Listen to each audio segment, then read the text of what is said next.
What's the story, Morning Glory? What's the word, Hummingbird? Thank you so much for clicking on my channel and for joining me for this review of Married at First Sight, Season 15, Episode 7, Morgan and Ben.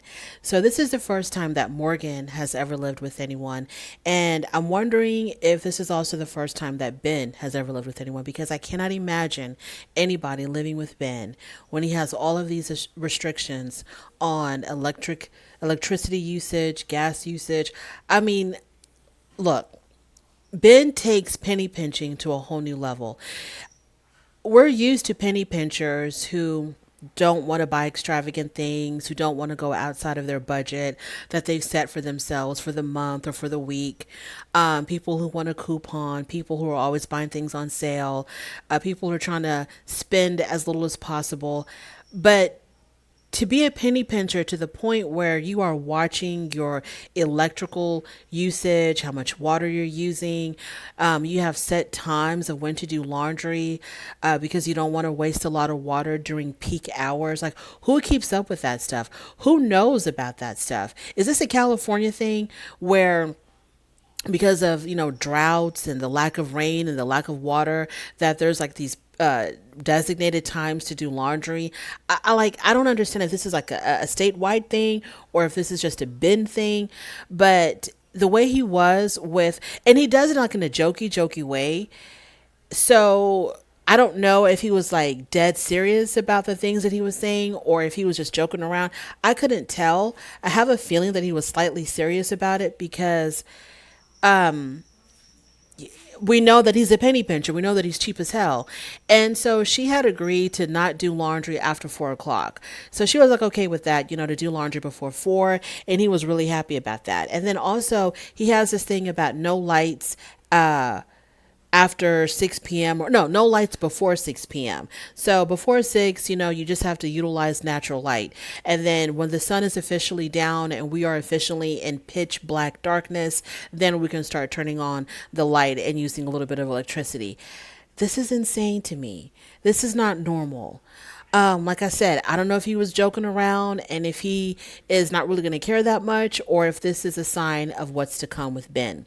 So he's also like unplugging stuff. Like, do people live like this? Am I the only one that doesn't live like this? So he starts unplugging things like, what was the thing that he said? Use the air fryer.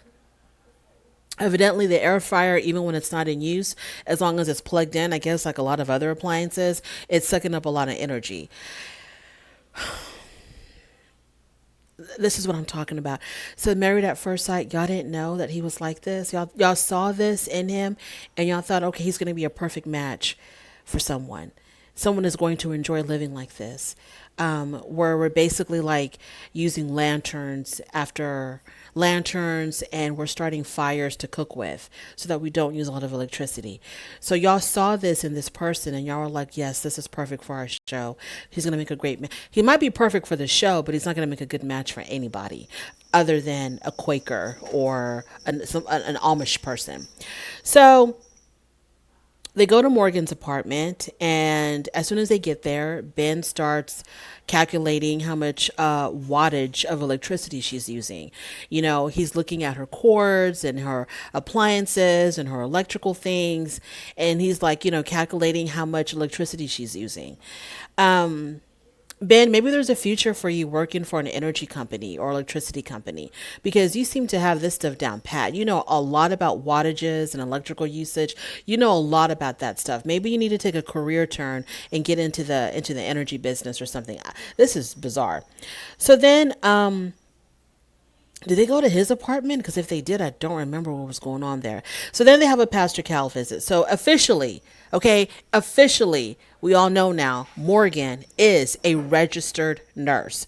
So they talk about the whole betrayal thing when he went to Justin and told Justin that he believed Morgan was lying to him about her education and that she really wasn't finished with school when she gave the impression that she was and that she really wasn't a nurse or whatever. So excuse me. So they talked about that and how her trust was really broken. And he broke her trust by talking to Justin about it. And he also broke her trust because they had an agreement that they were not going to talk about heavy, heavy subjects on their honeymoon, like family and finances and careers. And he broke that promise that he made to her. So Ben once again apologizes. And Pastor Cal says you have to learn that you have to keep your wife first. You have to talk to her first before you go to anybody else. If you have a problem, if you have an issue, you got to talk about it with your wife first.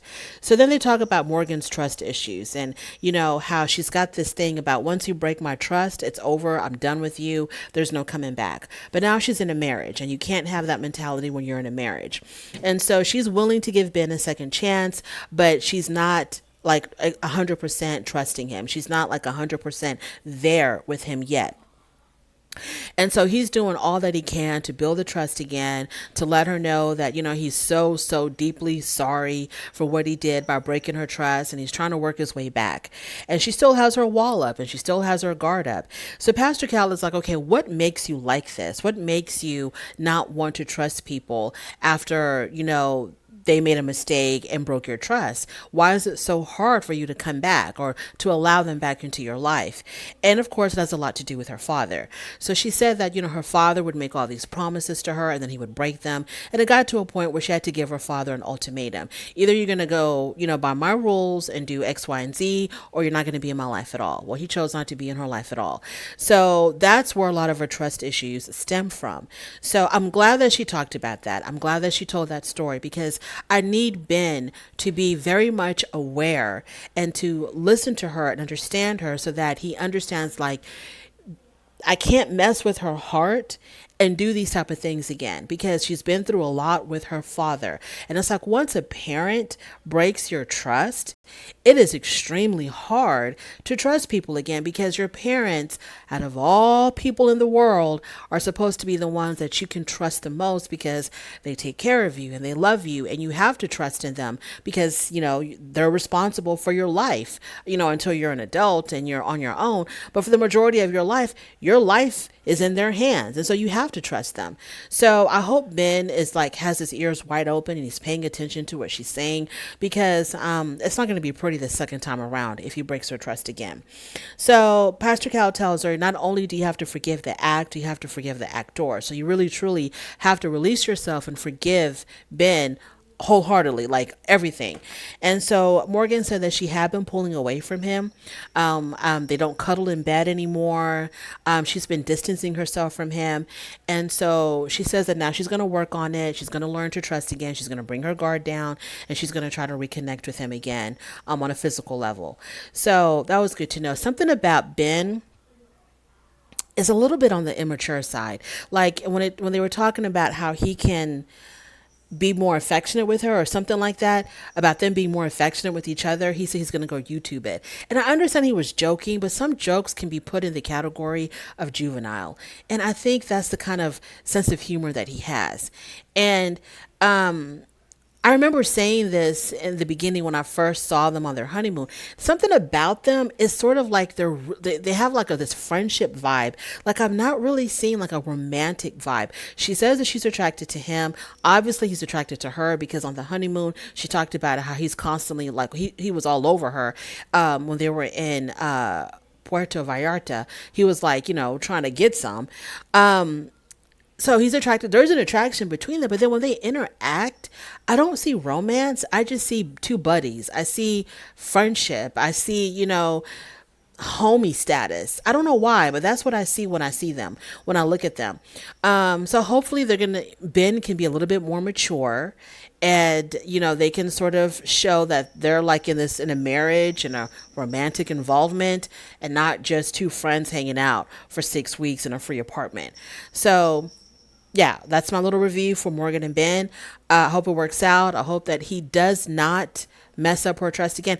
And, yeah, that's it. That's all I got to say. There wasn't much with them. Yeah, I hope he doesn't break her trust again because I don't think that the next time that he does that, if he does break her trust, I really don't think that she's going to be able to forgive as easily. It's going to be done. Thank you so much for joining me in this review. I really do appreciate it. Stay tuned for more reviews of these couples for this episode. And if you like this content, subscribe on your way out, rate the video, and I'll talk to you later. Bye.